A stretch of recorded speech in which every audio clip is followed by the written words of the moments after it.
Hi, we're Team 3, and today we're going to be talking about the art of negotiation and some of the rules that follow it. Alright, so first we're going to start off with the topic of BOTNA. BOTNA stands for the best alternative to a negotiated agreement. Think of BOTNA as our plan B. The benefits of having a BOTNA is that it gives us leverage in our meetings. It also allows us to help us set limits so that we know the lowest that we want to go in terms of our negotiating agreement for our various businesses. Now, some of the tips that we have for BOTNA includes never accepting the first offer, always having a BOTNA in place. You always want to have a plan B. Never revealing the full BOTNA and stuff, and not being passive about it. We want to make sure that we are looking at all of our options so that we don't fall into what is called the winner's curse, where we take the first offer and not realizing that there's more offers to be had. And now, once we have our BOTNA, we can now talk about our reservation price, which we can think of the reservation price as being the lowest amount that we will accept.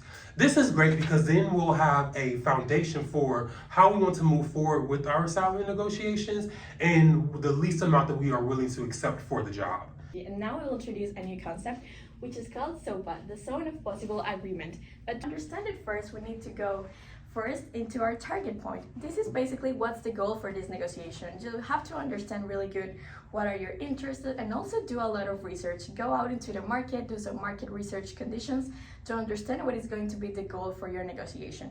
That is the first point. And then we can actually start estimating the zone of the possible agreement, which is basically the range between your counterparty's reservation price and yours. And as Brandon was explaining before, we might not actually know the exact price for the BOTNA for the other counterparty, but we can do an estimation and do a lot of research to understand it much better. This is a good strategy and a good example to know that with our SOPA, we can actually have a better negotiation. One thing that is counterintuitive and it's very interesting, that was a key lesson for us, is that it's always important to open by making the offer, and that's important because you're going to anchor the offer instead of just being like a passive. If you are not able to open, it's important to immediately re-anchor by doing a contra proposal. We also studied the concession chapter, where we discovered that a lot of small concessions are better than just like one or a couple of concessions bigger, and also precise offers are better. So for example, if you are trying to sell the salary that you want, instead of saying that it's 150 for hour, you can say that it's 157. It's going to sound more informed. And always provide the rationale, because it's important to provide your interested. And now Dani is going to talk a little bit more about it. The win-win situation. Think about it as a relationship thing.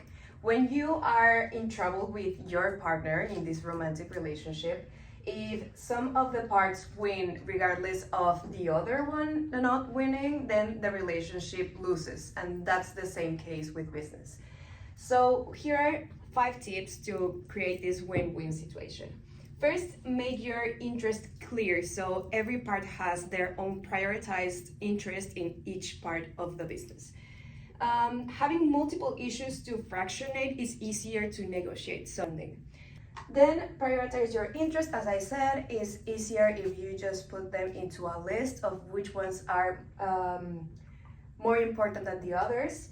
And at the same time, reveal your interest. Here is a good opportunity to come vulnerable to your counterpart in a wise way, with understanding the other part and the importance of their priorities. And for last, we have the low rolling.